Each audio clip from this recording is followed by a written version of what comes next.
सर्व शिवभक्तांचं स्वागत आहे श्री नागेश्वर झुंगा या चॅनलवर। आपण या व्हिडिओमध्ये बघणार आहोत अतिशय सुंदर असं कीर्तन। असेच नवनवीन व्हिडिओसाठी श्री नागेश्वर झुंगा चॅनलला सबस्क्राइब करून ठेवा, जेणेकरून भक्तीचे व्हिडिओ तुम्हाला या चॅनलवर बघायला भेटतील।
वक्रतुंड महाकाय सूर्यकोटि समप्रभ निर्विघ्नं कुरु मे देव सर्वकार्येषु सर्वदा सर्वकार्येषु सर्वदा सर्वकार्येषु सर्वदा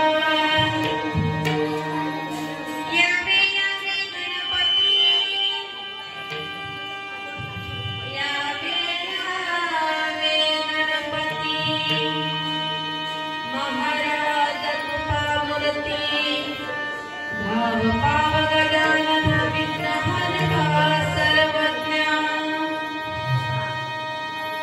शिवक्षेत्र पवित्र पावनभूमी उदगीर या पुण्यग्रामामध्ये श्री गणेश मंदिरामध्ये चालत असलेला हा अखंड शिवनाम सप्ताह, अखंड शिवनाम सप्ताहातील आजचा हा तिसरा दिवस आहे. दुसरा दिवस आहे आणि आपलं अहोभाग्य खरंच आपण या समता नगर एरियामध्ये राहणारे सगळे भाविक भक्त ही उदगीर भूमी पावन आहे, पुनीत आहे, धन्य आहे. साधू संतांच्या चरण स्पर्शाने धन्य झालेली ही भूमी आहे आणि त्यातल्या त्यात आपला जो शिवनाम सप्ताह आहे ना, यामध्ये गणपतीचा जन्म आणि मन्मथ माऊलींचा जन्म हे दोन औचित्य म्हणजे किती सुंदर योग आहे बघा. आणि या निमित्तानं हा सप्ताह जो आहे एकदम ऐकणारे, यामध्ये सहभागी होणारे किंवा अन्नदाते, इथं 1 रुपया जरी आपण दान केलं ना त्याचं महत् पुण्य आपल्याला सर्वांना लाभणार आहे. आणि म्हणून ही कीर्तनरूपी सेवा प्रारंभ करत असताना अनंत कोटी ब्रह्मांड नायक आशुतोष भगवान शिवाच्या मंगलमय चरणी नतमस्तक होऊन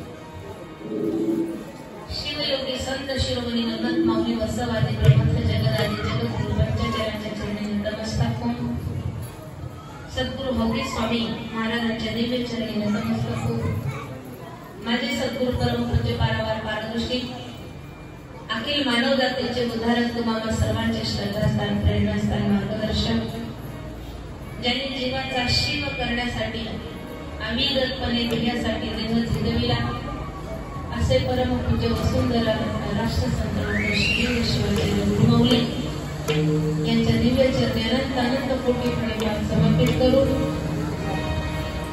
शकस्थल ब्रह्म परम पूज्य सद्गुरु शंभुलिंग शिवाचार्य गुरुमाऊलींच्या दिव्य चरणाला विद्यावर अनंत अनंत कोटी प्रणिपात समर्पित करून श्री गणपती बाप्पाच्या चरणी नमन करून प्रस्तुत कीर्तन रूप सेवेमध्ये उपस्थित असणारे कीर्तनकार, प्रवचनकार, गायनाचार्या आमच्या भगिनी शैलजाताई, ज्यांच्या मृदंगाची साथ लागत आहे अशा आमच्या हरुताई, ज्यांच्या हार्मोनियमची साथ कीर्तनाला लागत आहे अशा श्यामाताई. किती सुंदर बरं, सगळ्या महिला माझ्या मायमाता आहेत. सुंदर असं एका ड्रेसमध्ये युनिफॉर्म म्हणतो आपण, ही एक आहे.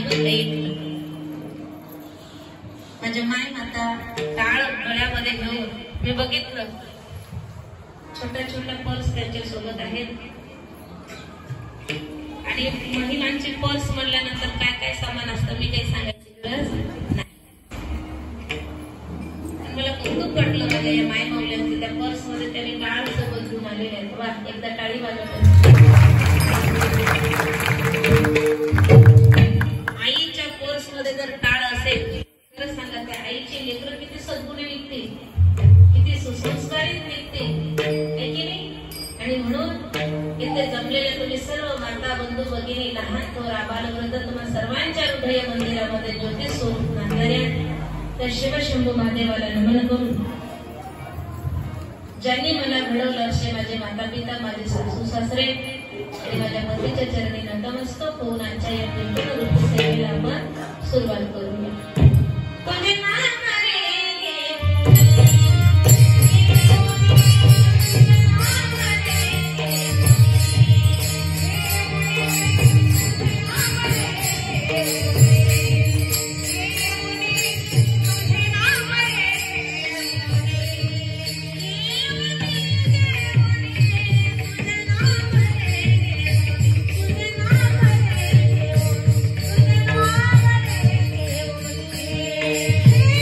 आपलं नावच नाही घेतलं असं कोणी समजू नका, कारण तुम्हा सर्वांचं प्रेम माझ्या हृदयात आहे. ते शब्दातच व्यक्त व्हावं असं नाही. आणि खरंच मला खूप आनंद वाटतोय बरं का. आपण एखादी गोष्ट जर ठरवली ना महिलांनी, बरं आपल्यामध्ये खूप मोठं सामर्थ्य आहे, सर्व गुण संपन्न आहात आपण, सर्व गुण संपन्न सगळेच आहेत आपल्यामध्ये, कुठला गुण नाही असं नाही. आणि आपण जर एखादी सत्कार्याची भावना हृदयामध्ये घेऊन कामाला जर लागलात ना, सकारात्मक एनर्जी आपल्याला प्राप्त होते. आणि सकारात्मक एनर्जी जेव्हा आपल्याला प्राप्त होते तेव्हा आपण हातात घेतलेलं कुठलंही कार्य सफल होतं, त्यामध्ये यश येते, आपली कीर्ती सर्वदूर पसरते, घरामध्ये सुख शांती समाधान धन ऐश्वर कीर्ती आणि यश सदोदित नांदतं. आणि म्हणून पुनश्च एकदा तुम्हा सर्वांच्या हृदय मंदिरामध्ये ज्योती स्वरूप नांदणाऱ्या त्या शिवशंभुनाथाला नमन करून आजच्या या मंगलमय प्रसंगी, आजचा दिवसच गणपती बाप्पा, गणपती जयंती आहे की नाही. आणि म्हणून ताईला म्हटलं मी मुद्दाम मला हेच कीर्तन द्या, बरं ताई म्हणलं रात्रीचं, मी म्हणलं नाही मला गणपती जन्माचंच कीर्तन द्या. साधू संत महात्मे कुठेही जन्माला येते, बरोबर, ज्या ठिकाणी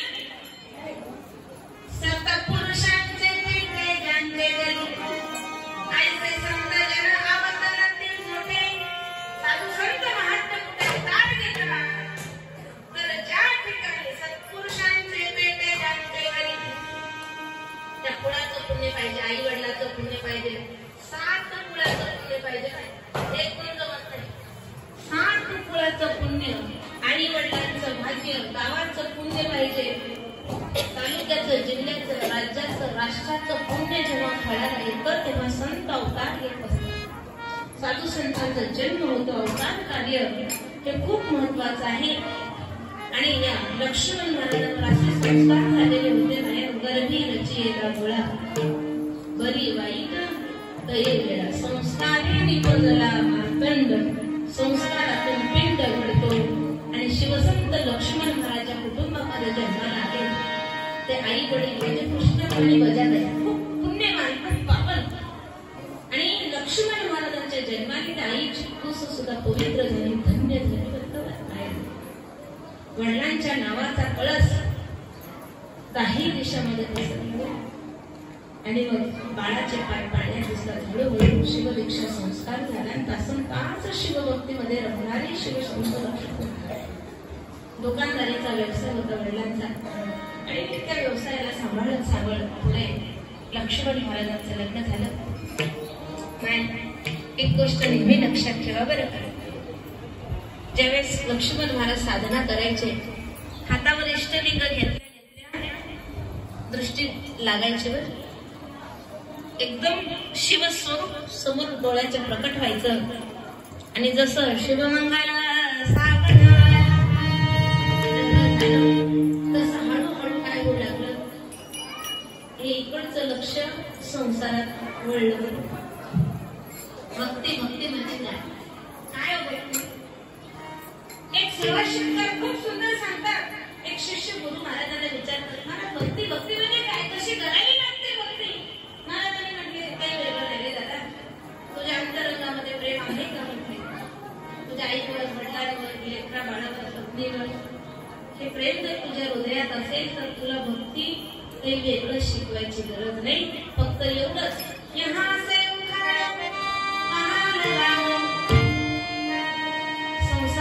प्रेम जेव्हा तू भगवंताकडे वळवशील तेव्हा ते प्रेमच भक्ती होईल.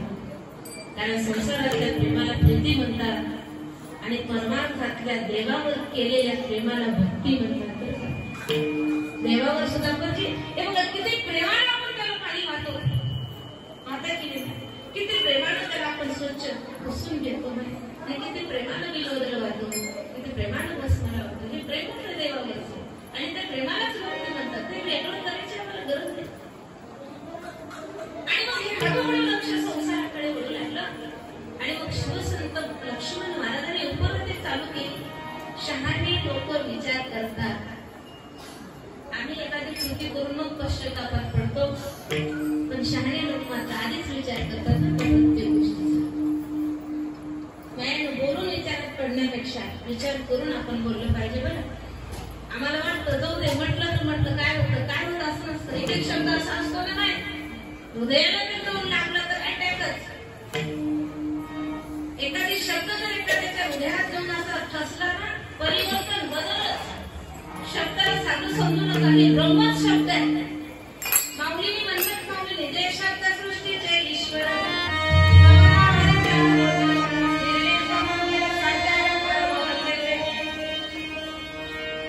जय मी वागज्ञारंभुला. वागयज्ञ शब्द वेगळं नाही लक्षात ठेवा. शब्दच ब्रह्म, शब्दच रत्न आहे, शब्दच शस्त्र आहे. म्हणून हे शब्द आपण जपून वापरले पाहिजे. लक्ष्मण महाराजांनी परत विचार करायला सुरुवात केली आणि विचारांच्या लक्षात आलं की हे सगळं कशामुळे मुलाकडे संसारामुळं हळूहळू आपलं देवाकडचं लक्ष कमी होऊ लागले. पाहता पाहता त्यांच्या सुखी संसारामध्ये एका कन्येचा जन्म झाला. आता तर मग काय झालं लक्षच लागला. इकडून तिकडून लक्ष त्या लेकरामध्ये आणि संसारामध्ये. आणि मग झालं असं, शिवसंत लक्ष्मण महाराजांनी विचार केला, पुरे हा संसार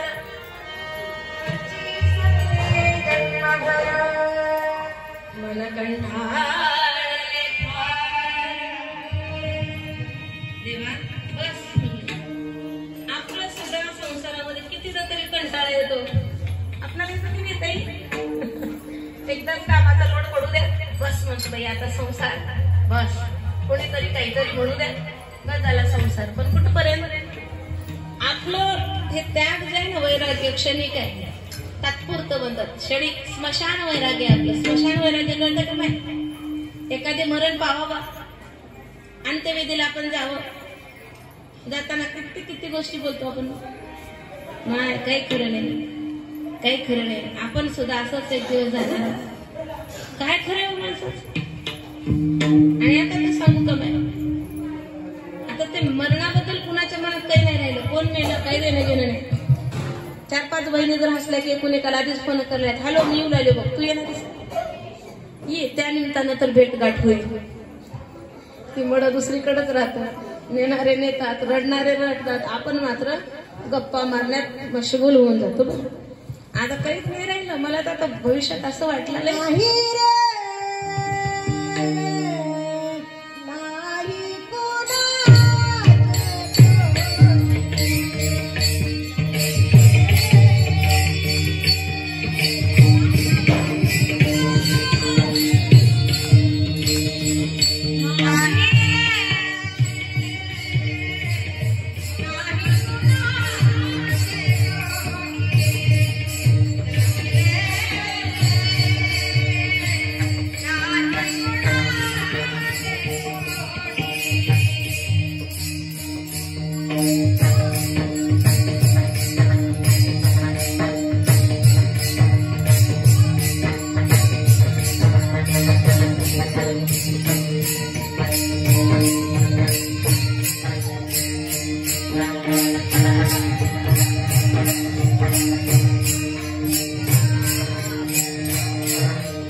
शेवट आता कधी म्हणलेला पण येणं गेले. एक गोष्ट लक्षात ठेवा, वृत्ती संसारामध्ये थोडंसं अलिप्त असायला संसाराला इतकंही चिटकू नका. हे बघा नाही, पतीवर प्रेम असावं, नाती नसावं, लेकरा बाळावर प्रेम असावं, भक्ताचं चांगलं लिहिलं, भक्ताचे लक्षण असावं, लेकरा बाळांवर आपलं प्रेम असावं, आपुलकी माया ममता असावी, नाती नसावी. एखाद्याच्या गेल्यानं असे दुःख कधी करू नका. कारण निसर्गाचा नियम आहे, जन्माला तो जाणार. आधी जर तुम्ही त्याला चिटकलात ना तर जन्माभराचं दुःख आपल्या सोबत लागतं. आपणही जाणार हे सत्य, वास्तविकता आहे ही विश्वाची. पण एखाद्या गोष्टीमध्ये एवढंही चिटकू नका की त्याचं जन्मभर आम्हाला दुःख सहन करावं लागेल. सागर वृत्ती ज्यांची आहे ना त्यांनी पूर्ण जे आहे ना भगवान त्यांचा प्रसाद येतो. जैसे ना करीसी देवा तैसे ना प्रसाद.